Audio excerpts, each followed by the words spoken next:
तो स्वागत है आपका उपागम एकेडमी पे। चलिए दोस्तों, आज हम बात करेंगे फिजिक्स के अगले पार्ट वर्क, पावर, एनर्जी के बारे में। वर्क, पावर और एनर्जी, कार्य, शक्ति और ऊर्जा, तीनों एक दूसरे के पूरक हैं। हालांकि भिन्न भिन्न हैं, लेकिन तीनों एक दूसरे पर निर्भर करते हैं। जैसे कि हम पहले जान लेते हैं कि वर्क क्या होता है। तो सर, जब न्यूटन्स का पहला नियम हमने बताया था तो बोला था कि कोई एक वस्तु है जो विरामावस्था में है और इस पर हमने कोई बाह्य बल लगाया तो यह अपने स्थिति को बदल देता है और यह अगर ए पॉइंट पे था तो बी पॉइंट पे आ जाता है इस बल के कारण। तो ए से बीच विस्थापित होना, डिस्प्लेस्ड होना, यानी इसका डिस्प्लेसमेंट अगर हम एस मान ले, यानी विस्थापन, तो सर ये कहलाता है कार्य, फोर्स इनटू विस्थापन। मतलब कि अगर किसी भी ऑब्जेक्ट पे फोर्स लगा के उसके पोजीशन को एस दूरी तक या एस विस्थापन किया जाए, एस दूरी तक विस्थापित किया जाए, यानी डिस्प्लेस्ड किया जाए, तो यह वस्तु जहाँ से डिस्प्लेस्ड हुई तो इस वस्तु पे लगने वाला जो बल है और तय की गई दूरी है उसका मल्टीपल किया गया कार्य यानी वर्क देता है। तो वर्क का सिंपल सा डिफिनेशन है कि किसी वस्तु पे आप अगर बल लगा दो, हमने इस मार्कर पे बल लगाया और इसके ढक्कन को खोल के इसके बीच ये दूरी ला दी, तो ये दूरी क्या है सर? ये दूरी विस्थापन है और इस पे लगने वाला बल का मल्टीपल हमारा कार्य है। ठीक है दोस्तों, तो इसमें तो वर्क के डेफिनेशन में हमको नहीं लगता कि अब कुछ बचा होगा।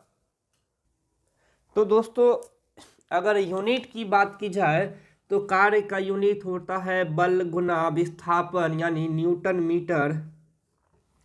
अगर किसी वस्तु पे हमने 1 न्यूटन का फोर्स लगाया और वह वस्तु 1 मीटर तक डिस्प्लेस्ड हो गई तो किया गया कार्य 1 जूल होता है। और कार्य का एसआई यूनिट न्यूटन मीटर बोलो या जूल बोलो, और सीजीएस में अगर कन्वर्ट कर दिए इसको तो 1 जूल में 10⁻⁷ अर्ग होता है। और अर्ग सीजीएस यूनिट होता है वर्क का और एनर्जी का। बाद में बताएंगे एनर्जी के यूनिट को भी, क्योंकि दोनों का यूनिट सेम होता है। तो वर्क 1 न्यूटन किसी वस्तु पे बल लगा के 1 मीटर विस्थापित किया जाए तो उस पे किया गया कार्य 1 जूल होता है और जूल कार्य का एसआई यूनिट होता है। और अगर सीजीएस की बात की जाए तो 10⁻⁷ अर्ग यहाँ सीजीएस यूनिट होता है। अगर आपको इसके क्वांटिटी की बात की जाए तो सर, वर्क जो होता है वह एक अदिश राशि होता है। अदिश यानी स्केलर क्वांटिटी होता है। हमने बोला स्केलर क्वांटिटी होता है। अगर यहाँ से यहाँ से यहाँ से यहाँ से यहाँ से यहाँ से अगर यहाँ से यहाँ तक कोई व्यक्ति चल के आ रहा है तो इसके द्वारा किया गया कार्य टोटल यहाँ से यहाँ तक आप विस्थापित दूरी निकाल लो, यानी एस निकाल लो, और इसके द्वारा चलने में जो फ्रिक्शन फोर्स लगा आप वह एफ निकाल लो हर पॉइंट पे। तो सर आपको परिमाण पता है, परिमाण मतलब उसका वैल्यू यानी मैग्नीट्यूड। सर्दी हो गया है बहुत ज़्यादा। मैग्नीट्यूड पता है। जब आपको परिमाण पता है, मैग्नीट्यूड पता है, लेकिन इसका डायरेक्शन नहीं पता है, तो अदिश राशि कहता है कि परिमाण और दिशा दोनों पता होने चाहिए, लेकिन दिशा नहीं पता है, इसीलिए वर्क हमारा एक अदिश राशि है। यदि अगर ऑब्जेक्ट है, मान लीजिए ये कोई ऑब्जेक्ट एक्स है, ठीक है, इस पे हमने एक फोर्स लगाया किसी एंगल के साथ और यह एस दूरी तय कर लिया। हमने एक फोर्स लगाया किसी एंगल के साथ और यह एस दूरी तय किया। वह एंगल अगर थीटा है तो W बराबर एफ एस कॉस थीटा होता है। कहाँ से? तो चलिए हम बताते हैं यहाँ से। अगर इसको ए इसको बी मान लिया जाए, इसको ए इसको बी मान लिया जाए, तो यहाँ से त्रिकोणमिति जो पढ़ चुके हैं, जो 10th क्लास कर चुके हैं, जरा बताएंगे कि थीटा का वैल्यू क्या होगा।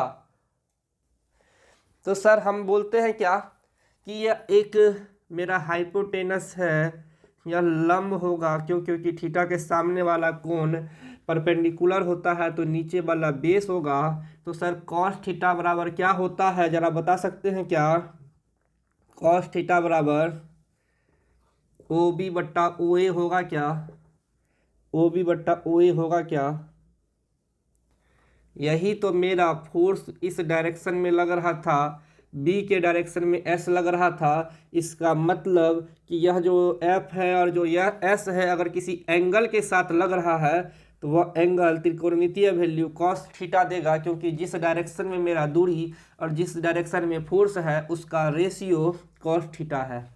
कॉस थीटा बराबर हमने बोला है ऑलवेज बेस बटा हाइपोटेनियस होता है साइन थीटा। ये मैथ का टॉपिक है, फिजिक्स में तो हमेशा यूज होगा ही होगा। साइन थीटा बराबर ए बी बट्टा ओ ए हो जाता। हमको पूछ रहा है क्या कि हमने जो दूरी तय की है, यह दूरी इस फोर्स लगने वाले फोर्स के रिस्पेक्ट में कितना है, तो वह होगा एफ एस कॉस थीटा। तो इस फॉर्मूला से दोस्तों आप क्या क्या पता कर सकते हैं वर्क से रिलेटेड। तो एफ एस कॉस थीटा से आप क्या क्या पता कर सकते हैं। तो आपको पूछा जाता है क्या कि क्वेश्चन एक बहुत यूनिक है कि कोई आदमी अगर अपने सर पे एक पोटली बांधा हुआ है, एक पोटली बांधा हुआ है और यह व्यक्ति खड़ा है या चल भी रहा है सर पे, तो सर इसके द्वारा किया गया कार्य क्या होगा। क्यों सर, इसके द्वारा जो एंगल बना वो 90 डिग्री है सर पे रखे होने के कारण, और cos 90 का वैल्यू होता है 0, W हो गया 0। तो इस व्यक्ति ने जो पोटली सर पे रखा हुआ है, क्योंकि इसके द्वारा बनाया गया एंगल 0 है और इस सूत्र से हमारा वह किया गया कार्य 0 होता है। तो क्वेश्चन पूछा जाता है कि सर पे रखे हुए एक मानव द्वारा सर पे रखा गया पोटली या टोकरी के द्वारा किया गया कार्य क्या होगा। तो आप क्या बोलोगे, शून्य कार्य होगा। यदि बल के द्वारा विस्थापन की दूरी की दिशा में अगर बल लगाया जाए तो किया गया कार्य क्या होगा। जैसे एक एग्जांपल ले लेते हैं, यह एक फ्री फॉलिंग बॉल है। मान लो कि आपने किसी छत पर से, इस आदमी ने यह एक गेंद गिरा दिया और यह गेंद गिर रहा है, एकदम फ्री फॉलिंग है, बीच में कोई रुकावट नहीं है, ना हवा का ना किसी और चीज़ का। जब फ्री फॉलिंग है तो सरफेस ने, जो ग्रेविटी ने ऊपर एक फोर्स लगा रहा है खींचने के लिए, फोर्स लगा रहा है नीचे की, और इसी दिशा में गेंद गिर रहा है और यह दूरी और फोर्स का डायरेक्शन सेम होता है और इसके बीच लगने वाला एंगल क्या हो गया तब, कॉस थीटा बराबर थीटा आ गया सर 0 डिग्री, तो कॉस हो जाएगा 0 जिसका वैल्यू होता है 1। तो W बराबर होगा F गुना S गुना 1, तो FS। मैंने बोला कि अगर बल उसी दिशा में लगे, फोर्स उसी दिशा में लगे जिस दिशा में वस्तु विस्थापित हो रही है, अगर उसी दिशा में लगे, जैसे कि ये फोर्स लगा और इसी दिशा में मेरा दूरी विस्थापित हो रहा है, तो इसके द्वारा किया गया कार्य एफ एस होता है, यानी कि न्यूटन मीटर होता है।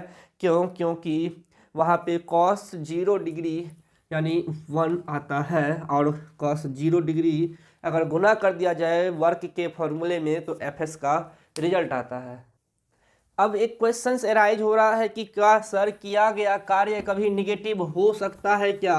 तो हमने बोला क्या विस्थापन निगेटिव हो सकता है। तो जब विस्थापन निगेटिव हो सकता है हाँ, तो किया गया कार्य भी होगा हाँ। जैसे कि इस सरफेस से अगर मैंने नीचे से ऊपर कोई गेंद फेंका, फोर्स खींच रहा है नीचे और विस्थापन लग रहा है सर ऊपर, फोर्स खींच रहा है नीचे, विस्थापन लग रहा है ऊपर। जब फोर्स और विस्थापन अपोजिट डायरेक्शन में लगे तो किया गया कार्य कॉस थीटा का वैल्यू होता है -1, और रिजल्टेंट होता है -Fs। यानी कि अगर फोर्स और विस्थापन की दूरी सेम हो तो किया गया कार्य पॉजिटिव होता है, अगर अपोजिट हो तो निगेटिव होता है, और अगर किया गया कार्य 90 डिग्री पे अगर आधारित हो तो वह 0 होता है। यह वर्क से रिलेटेड 3 मुख्य पॉइंट हैं जो आपको पढ़ने हैं। एक और एग्जाम्पल है जहाँ पे कार्य शून्य होता है, और वह एग्जाम्पल है सर कि अगर एक वॉशिंग मशीन में किसी वृत्ताकार पथ पे, ठीक है, नहीं ये वॉशिंग मशीन में तो अपकेंद्रीय बल होता है, जैसे सूर्य के चारों ओर, तो होता क्या है, अगर बल अभिकेंद्रीय बल हो, सेंट्रीपिटल फोर्स हो, और सेंट्रीपिटल फोर्स के चारों ओर अगर कोई वस्तु घूम रही हो वृत्ताकार पथ पे और मोशन समान हो, मतलब इसका स्पीड जो है यानी वेलोसिटी कांस्टेंट हो, वह अगर 10 kmph है तो 10 kmph से ही रोटेट करे, तो जब उस पॉइंट पर जब वस्तु यहाँ से यहाँ तक आती है जहाँ आपका एंगल 90 डिग्री होता है वृत्ताकार पथ पे, तो वहाँ किया गया कार्य भी, भले आप चक्कर लगाए हो उस वृत्ताकार पथ पे, लेकिन आप जब इसी एक खास एंगल जो 90 डिग्री लाता है उसके बीच में अगर आ जाते हैं तो किया गया कार्य 0 होता है। ये वर्क के थ्योरम थे। चलिए अब हम बढ़ते हैं वर्क से आगे पावर की ओर। अब वर्क और पावर में क्या डिफरेंस है, तो हमने बोला कि सर हमने इस वस्तु पे बल लगाया F, और यह वस्तु घसक घसक घसक घसक के पहुंच गई यहाँ A से B की ओर, और यह जो व्यक्ति था इस व्यक्ति का वजन था 100 kg, और इसके पास पावर मान लो कि 1 HP था, और इसने 1 HP से पावर लगाया और यह पहुंचा दिया A से B 100 मीटर की ओर। लेकिन एक और व्यक्ति था जिसका वजन था मात्र 10 kg, और यह 0.1 HP का बल लगा सकता था, और यह मात्र 10 मीटर तक A पॉइंट से B पॉइंट पर इस ऑब्जेक्ट को ला पाया। क्या है सर, ज़रा हमको बता सकते हैं कि ऐसा क्या रीजन था कि जब मैंने बोला कि एक फोर्स लगा और वह विस्थापन दूरी s है, तो आखिर क्यों ये 100 मीटर और क्यों ये 10 मीटर चला? क्यों? क्योंकि इस व्यक्ति का जो कैपेसिटी था, जो कार्य करने की दर थी, वह ज़्यादा थी, यह कम थी। इसका रीजन इसके पास जो मौजूद पावर था वह कम या ज़्यादा था। तो इसके पास पावर ज़्यादा था, इसके पास पावर कम था। क्या है ये, होता क्या है सर, आप बता रहे हैं कि हम बोल रहे हैं क्या कि मेरे हाथ में ये 3 मार्कर है, अगर आप इस 3 मार्कर को हमको बोलो तो हम चुटकियों में उठा लेंगे ऐसे करके, और लेकिन किसी एक चींटी को बोलो कि इस मार्कर को उठा लेने, वो उठा पाएगी क्या? एकदम नहीं उठा पाएगी। और रीज़न क्या है सर कि मेरे पास ज़्यादा पावर है, तो हम ज़्यादा कैपेबल हैं,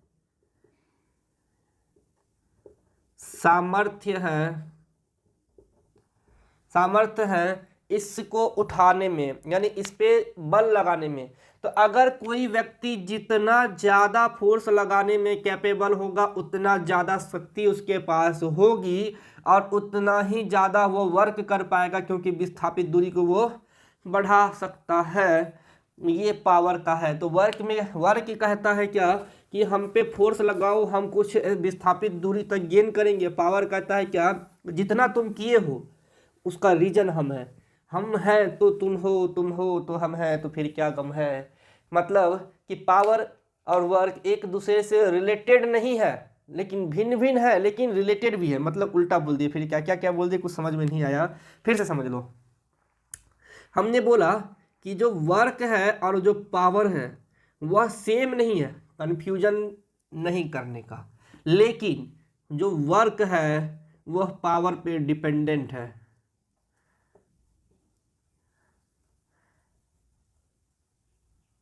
अब समझ में आया क्या कि हम जितना पावर बढ़ा सकते हैं, अप्लाई कर सकते हैं, वर्क उतना बढ़ेगा। लेकिन पावर और वर्क दोनों अलग अलग चीज़ें हैं, दोनों सेम नहीं है। तो चलिए अब पावर के बारे में थोड़ा और डिटेल से जानते हैं।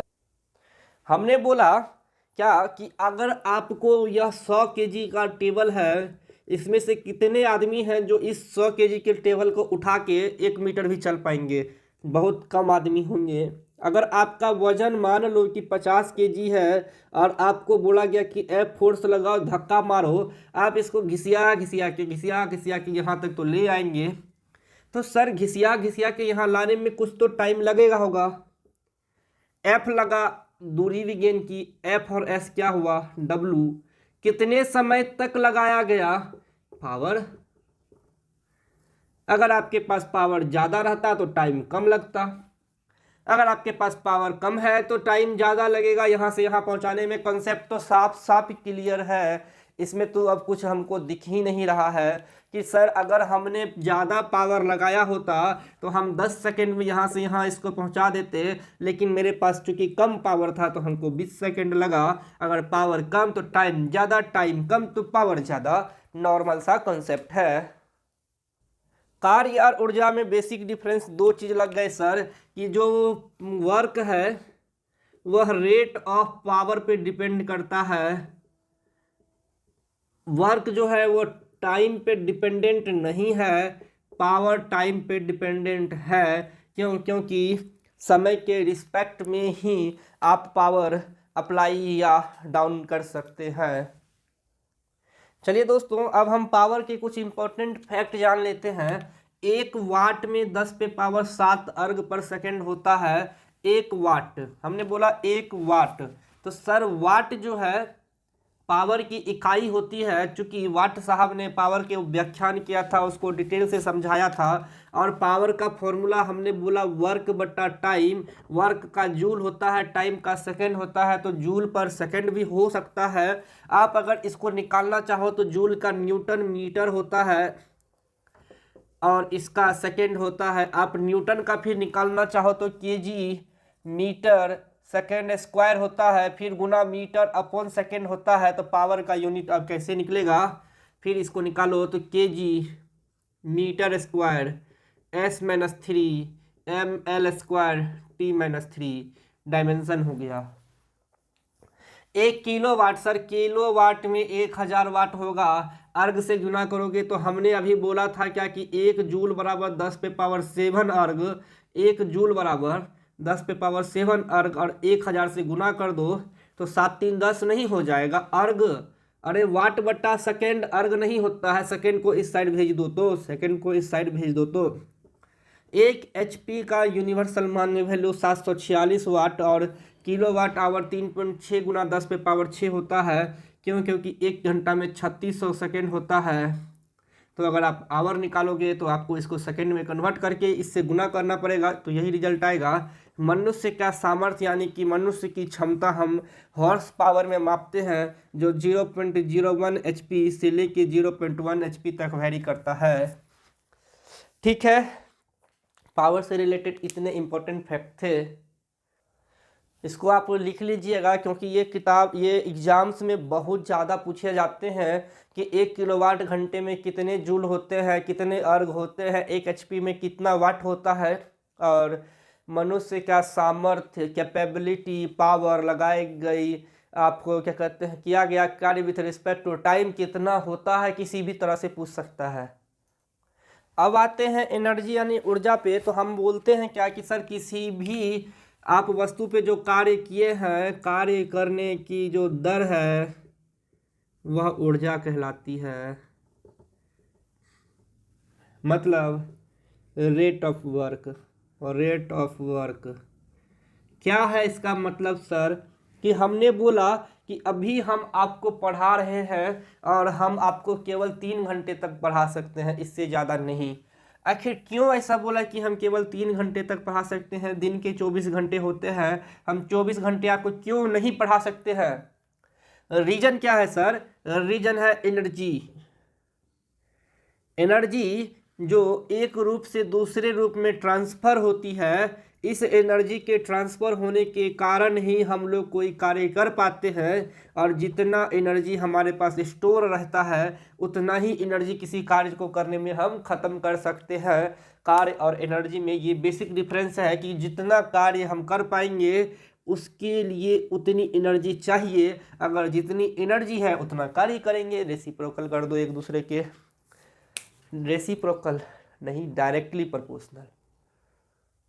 अगर यूनिट की बात की जाए, एनर्जी के यूनिट की बात की जाए, तो वह वही होता है जो कार्य का यूनिट होता है, क्योंकि हमने rate of change of work नहीं बोला, रेट ऑफ वर्क बोला है। पावर में हमने बोला था कि rate of change in work with respect to time, लेकिन कार्य हम जितना कर पाते हैं वो एनर्जी के मदद के बदौलत कर पाते हैं। एनर्जी जितना हमारे पास स्टोर रहता है उसके कंपेयर में कर पाते हैं, इसीलिए ये दोनों एक दूसरे के समानुपाती होते हैं, एक दूसरे के पूरक होते हैं और यूनिट में समान होते हैं। अब एक एग्जाम में आजकल थोड़े से हाई लेवल पे जो अब पूछे जाने लगे हैं क्वेश्चंस, तो एक क्वेश्चन पूछ देता है क्या कि कार्य की यूनिट है, ऑप्शन ए दे देगा जूल, ऑप्शन बी दे देगा अर्ग, ऑप्शन सी दे देगा इलेक्ट्रॉन वोल्ट, ऑप्शन डी दे देगा ऑल, ऑप्शन ई दे देगा नन ऑफ दीज। क्या मारोगे आप? जूल जानते हो, अर्ग जानते हो, क्योंकि हमने सिर्फ यूनिट बोला है, एसआई या सीजीएस नहीं बोला है। तो यूनिट तो जूल भी होता है, अर्ग भी होता है, इलेक्ट्रॉन वोल्ट भी होता है। अब ये नया टॉपिक आ गया। मॉडर्न फिजिक्स में आप जब पढ़ने जाओगे आपको आधुनिक भौतिकी में ये शब्द मिलेंगे। नाभिकीय ऊर्जा जो होती है ना, नाभिकीय ऊर्जा यानी एटॉमिक एनर्जी जो होती है, उस नाभिकीय ऊर्जा को हम इलेक्ट्रॉन वोल्ट में नापते हैं, और 1 इलेक्ट्रॉन वोल्ट 10⁻⁻19 जूल के बराबर होता है। इलेक्ट्रॉन इंटू वोल्ट, और एक इलेक्ट्रॉन का जो वैल्यू है और उसमें अगर 1 वोल्ट से गुणा किया जाए तो ये रिजल्ट आता है। अगर दोस्तों एक कर हम एनर्जी के कुछ डिफरेंट यूनिट को जूल में कन्वर्ट करें, तो पहला हम लिख सकते हैं जैसे कि मात्रक है अर्ग को जूल में कैसे लिखते हैं आपको पता होगा, 10⁻⁻7 जूल में होता है 10⁻7, तो अपोजिट कर दो तो -7 जूल होगा। अगर कैलोरी में नापें तो ये 4.2 जूल होगा। अगर हम इसको किलोवाट आवर में नापें तो ये 3.6 गुना 10⁻6 जूल होगा। इलेक्ट्रॉन वोल्ट में नापें तो ये 1.6 गुना 10⁻⁻19 जूल होगा। तो ये कुछ ऊर्जा की रिलेवेंट यूनिट है जो कि एग्जाम्स में बहुत बार पूछे जाते हैं। ये ऊर्जा के प्रैक्टिकल यूनिट भी कहे जाते हैं, प्रैक्टिकल यूनिट ये सभी, अर्ग, calorie, kilowatt hour, electron volt, जिसका वैल्यू लिखा हुआ है, आप इसके वैल्यू को जरूर याद रखिएगा। अगर हम ऊर्जा के टाइप की बात करें तो एनर्जी 2 टाइप के होते हैं। एक होता है नॉन मैकेनिकल और यांत्रिकी, और एक होता है मैकेनिकल यांत्रिकी।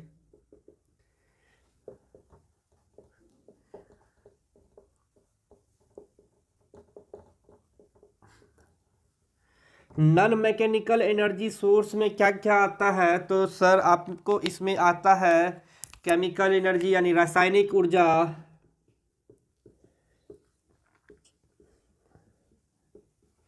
नाभिकीय एनर्जी यानी एटॉमिक एनर्जी,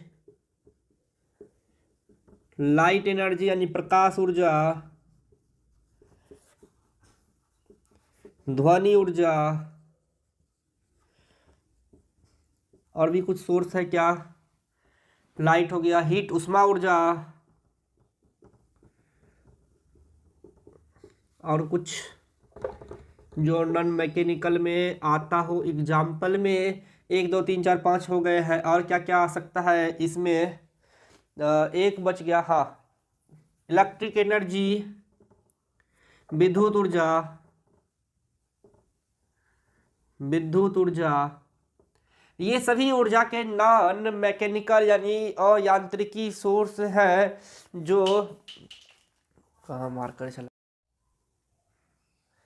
जैसे कि अगर हम एग्जाम्पल की बात करें तो अगर हमने कहा कि छत पे रखा हुआ कोई पत्थर का टुकड़ा, इसमें कोई ना कोई एनर्जी स्टोर होगा और यह अपने आप में जो एनर्जी स्टोर करता है वो पोटेंशियल एनर्जी होता है। अगर कोई घड़ी है और इस घड़ी के कमानी को आप घुमा के खाली रखो, अभी तक ये जो सुई है अभी ये काम नहीं करेगा, लेकिन जैसे ही इसको छोड़ो ये मोशन में आएगा। लेकिन जब तक कमानी के जब तक घड़ी के कमानी को हम मोड़ के रखे हुए हैं तब तक इसमें कौन सा एनर्जी है सर, तब तक इसमें मेरे पास पोटेंशियल एनर्जी है। अगर एक और एग्जाम्पल पूछा जाता है, वो एग्जाम्पल है तीर धनुष का, कि जो ये जो खींचा हुआ तीर है, इसके जो तीर अगर हम धनुष पे सिर्फ चढ़ा के रखे हैं तो इसमें पोटेंशियल एनर्जी है, छोड़ देंगे तब ये काइनेटिक एनर्जी को गेन करेगा। तो मैकेनिकल एनर्जी के जो दो पार्ट है उसमें पोटेंशियल एनर्जी, और पोटेंशियल एनर्जी वस्तु की स्थिति पोजीशन के हिसाब से स्टोर एनर्जी को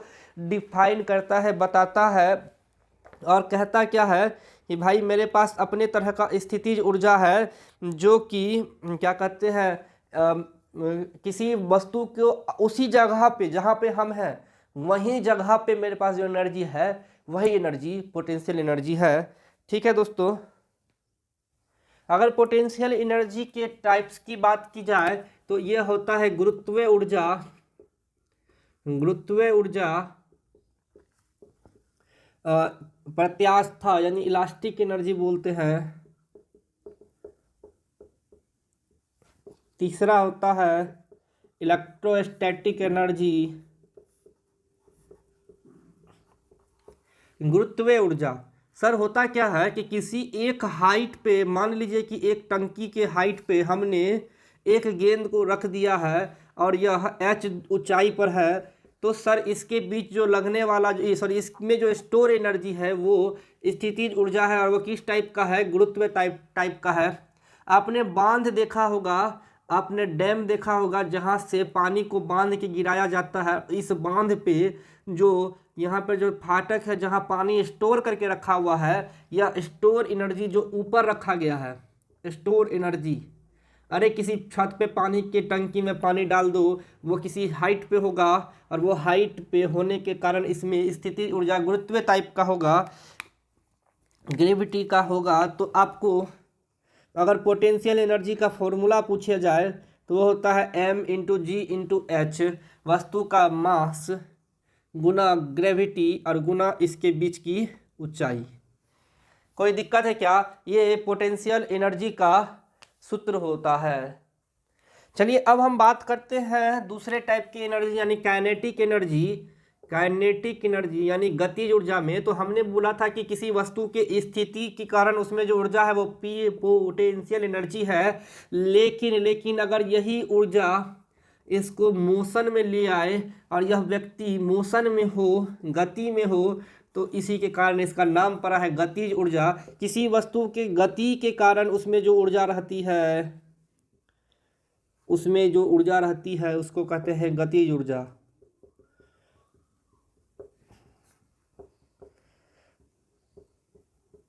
ठीक है, और पोटेंशियल एनर्जी का सूत्र होती, काइनेटिक एनर्जी का सूत्र होता है ½ mv²। v यानी कि वेलोसिटी, मास, तो वस्तु का मास जो है, वस्तु का m मास का कोई वस्तु अगर v वेलोसिटी से चल रहा है तो उसके बीच जो काइनेटिक एनर्जी होता है वो ½ mv² होता है। ठीक है, एग्जाम्पल की बात की जाए तो बहती हुई नदी, धनुष से निकला तीर, बहता हुआ हवा, मतलब हर वह चीज जो गतिशील हो, बंदूक से निकल चुकी गोली, ये सभी एग्जाम्पल हैं जो गति में हो और उसमें ऊर्जा निहित हो, काइनेटिक एनर्जी होता है। और एग्जाम में अब इस एग्जाम्पल के अलावा जो इम्पोर्टेंट फैक्ट पूछा जाता है वह पूछा जाता है आपको मोमेंटम और काइनेटिक एनर्जी में रिलेशन। मोमेंटम यानी पी और काइनेटिक एनर्जी में रिलेशन। तो काइनेटिक एनर्जी का सूत्र क्या होता है सर? Half mv²। ठीक है, हम इसको लिख सकते हैं क्या? 1/2 इंटू mv इंटू भी, और मास इंटू वेलोसिटी क्या होता है सर? ये होता है संवेग। तो काइनेटिक एनर्जी बराबर हो गया P इंटू v/2। अगर हम ऊपर और नीचे फिर m से गुना कर दे तो ये भी P हो जाएगा, नीचे बच जाएगा m, और ये हो जाएगा P²/2m। और यही पूछा जाता है बार बार एग्जाम में कि काइनेटिक एनर्जी को अगर मोमेंटम में लिखे तो क्या होगा। पूछता है कि काइनेटिक एनर्जी को 2 गुना कर दिया जाए तो संवेग कितना गुना हो जाएगा? सॉरी, मोमेंटम को 2 गुना कर दिया जाए तो काइनेटिक एनर्जी 4 गुना। इसको आधा गुना कर दिया जाए तब क्या होगा? तो ये भी आधा गुना नहीं होके उसका स्क्वायर गुना हो जाएगा, यानी 1/4 गुना हो जाएगा। तो क्वेश्चंस आपको बस इस काइनेटिक एनर्जी से ये फॉर्मूले बेस्ड आते हैं, ये mv² वाले टर्म पे आते हैं। इसको p इंटू भी बोलो या आपको P²/2m बोलो। आपको पूछा जाता है क्या कि सर अगर किसी काइनेटिक एनर्जी को चेंजेज क्या होगा अगर वेलोसिटी को 2 गुना कर दिया जाए तो 4 गुना हो जाएगा, संवेग को 2 गुना कर दिया जाए तो 4 गुना हो जाएगा। ये सूत्र से पता चल रहा है, क्योंकि संवेग का फॉर्मूला मास इंटू वेलोसिटी होता है, हम बता चुके हैं। आज के क्लास में इतना ही दोस्तों। अगले क्लास में हम आपको नॉन मैकेनिकल यानी कि रासायनिक एनर्जी, केमिकल एनर्जी जैसे कि बैटरी में स्टोर एनर्जी, आपको नाभिकीय एनर्जी जैसे कि हाइड्रोजन बम, एटम बम, नाभिकीय एनर्जी, विद्युत एनर्जी, ध्वनि एनर्जी, इस टाइप के जितने भी एनर्जी हैं जो नॉन मैकेनिकल में आते हैं आपको अगली क्लास में बताया जाएगा।